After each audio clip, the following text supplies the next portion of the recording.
travel journalist Peter Greenberg, who is joining us, friend of the show. Thank you so much, Peter, for jumping on.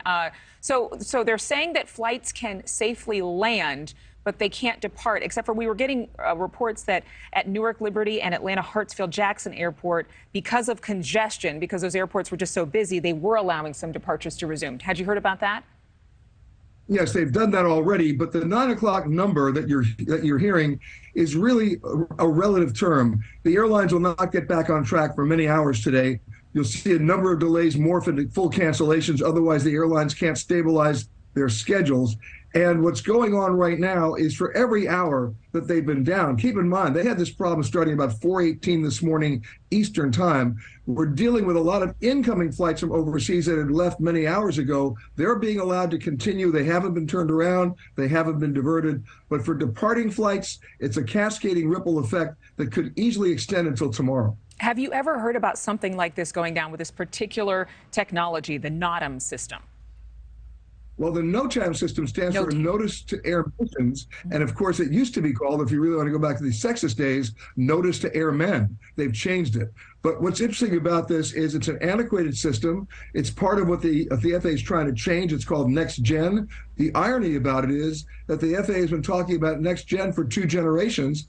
This will be a huge wake-up call to get Congress to act to possibly give them more money to get it in place sooner. But the real problem right now, if you look at it historically, when you talk about a ground stop that affects every airport in the United States, the last time we saw that, which did involve diverting airplanes, was 9/11.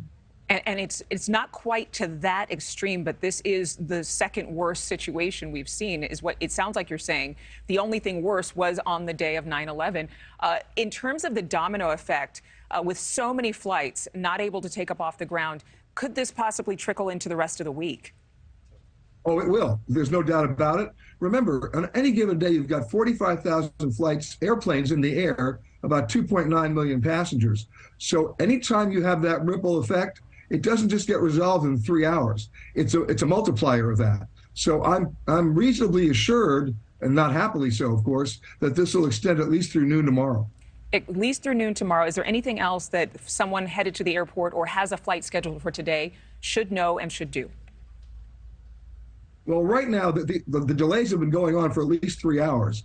So multiply that by at least 2, and it's going to be places like LaGuardia, Chicago, Atlanta, where you already mentioned the congestion, Newark, and then heading west. West will be a little bit different because the planes have to first start from the east and head west, so they'll have it a little bit later in the day. But if you're watching this show right now and you got a departure anytime before 4 o'clock this afternoon, you might want to reconsider.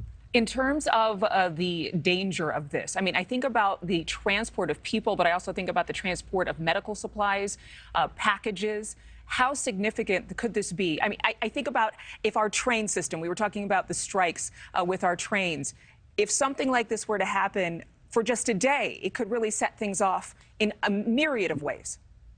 Listen, we had that with one airline not too long ago called Southwest, where everything came to a halt. It's not as serious as that yet, because a lot of flights get exempted. A lot of pilots, especially not commercial passenger planes, can operate in this situation, and they do. We're talking about commercial passenger planes. Now, if they're carrying the medical equipment, you have a problem. But right now, we're not at a critical stage yet because the FAA says they're rebooting the system and they'll get it back up in the next hour and a half. If that's the case, it's a lot better than it could be. Well, and the president speaking out, Transportation Secretary Pete Buttigieg saying that this is not likely a cyber attack, or at least they don't have evidence of it being a cyber attack. You talked about how antiquated the system is. I mean, what needs to be done to fix it? Do we know that? Well, listen, we had the same situation happen on January 2nd in Florida, where the FAA did a ground stop there for 2.5 hours. So, look, they have the technology, they have the equipment, they need the appropriations and the will to put it in soon. Look, not too long ago, the FAA air traffic controllers were using cathode ray tubes in the tower.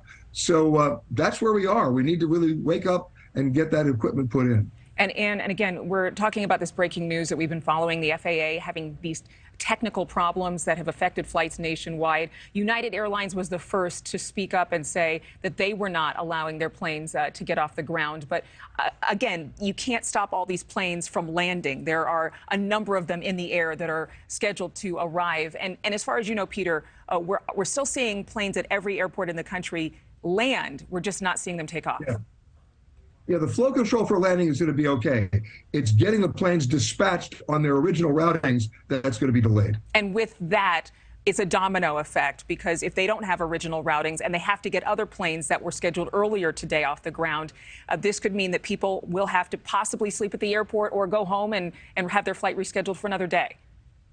Well, the good news is we're not at a peak travel period right now. It's actually a pretty weak travel period now. So even if you have cancellations, the odds are that they may be able to get you on another flight later in the day. And thank you for watching. Go to newsnationnow.com to find NewsNation on your television provider. And don't forget to click the red subscribe button below to get more of NewsNation's fact-driven, unbiased coverage.